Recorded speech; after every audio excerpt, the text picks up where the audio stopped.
तो श्रोताओं, आपने इसके पिछली कथा में गंगा और उमा का वृत्तांत सुना। अब आगे की कथा सुने। जब भगवान शिव विवाह किए तो क्रीड़ा करने के निमित्त माता पार्वती के साथ कैलाश पर्वत पर चले गए। वहाँ पर देवताओं के 100 वर्ष तक एक क्रीड़ा करते रहे। 100 वर्ष बीत गए, देवताओं के 100 वर्ष, लेकिन कोई पुत्र नहीं हुआ। श्रोताओं, देवता भी चाहते थे कि भगवान शिव को पुत्र हो, लेकिन शिव जी अपना तेज वीर्य न त्यागे।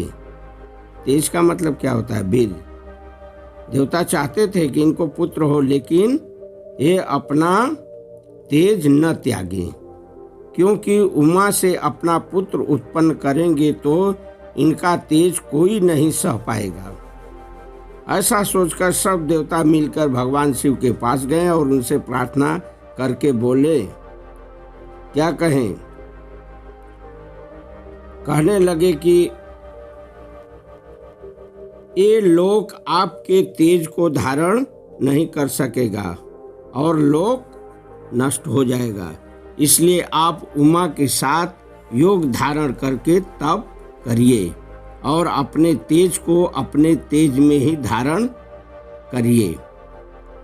ऐसा उन्होंने प्रार्थना करके भगवान शिव से कहा और कहा कि लोक को नष्ट करना आपके लिए प्रभु ठीक नहीं है। इतना सुनकर शिव जी ने तो कह दिया तथास्तु, लेकिन भगवान शिव देवताओं से कहने लगेगी कि यदि इतने दिनों तक मैं भोग करता रहूँगा और अचानक यदि भोग करते करते मेरा तेज मतलब वीर स्खलित हो जाए तो इसको धारण कौन करेगा? इतना सुने तो श्रोताओं देवताओं ने कहा पृथ्वी धारण करेगी।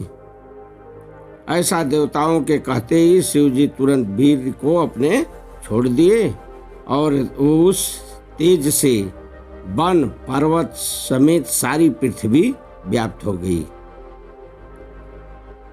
तब तो श्रोताओं देवता लोग अग्नि से कहने लगे कि तुम वायु के साथ शंकर जी के तेज में प्रविष्ट हो जाओ। अग्नि ने ऐसा ही किया, अग्निदेव ऐसा ही किए, वे प्रविष्ट हो गए उसमें। उनके प्रवेश से वह तेज स्वतः पर्वत की तरह हो गया, श्वेत सफेद पर्वत की तरह हो गया और सूर्य अग्नि के समान तेजस्वी श्रवण का मतलब मुंज, मुंज के रूप में पर्वत हो गया, मुंज का पर्वत। और श्रोताओं, उसी मुंज के वन में अग्नि से जाज्यमान महातेजस्वी स्वामी कार्तिकेय का जन्म हुआ। बोलिए स्वामी कार्तिकेय भगवान की जय।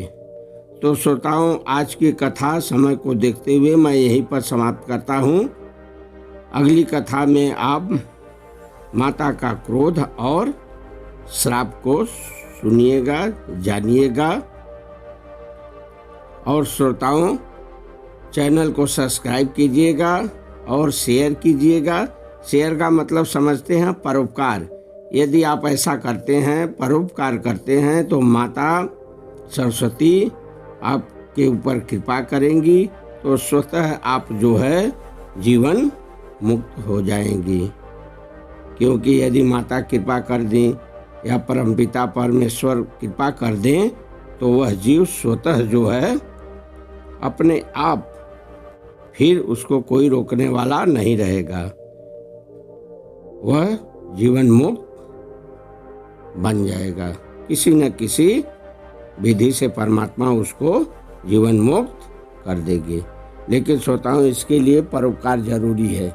यदि आप किसी को शेयर करते हैं तो इसका मतलब वो भी कथा सुनेगा, तो वो भी सुनते सुनते हो सकता है उसका भी जीवन मुक्त हो जाए।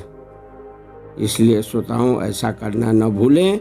सब्सक्राइब करें और शेयर जरूर करें ताकि आपके परोपकार से दूसरों का भी कल्याण हो। आज की कथा यहीं पर समाप्त करते हैं। अब अगली कथा में आपको हम बताएंगे माता पार्वती ने क्या क्रोध किया और क्या श्राप दी। बोलिए माता पार्वती की जय।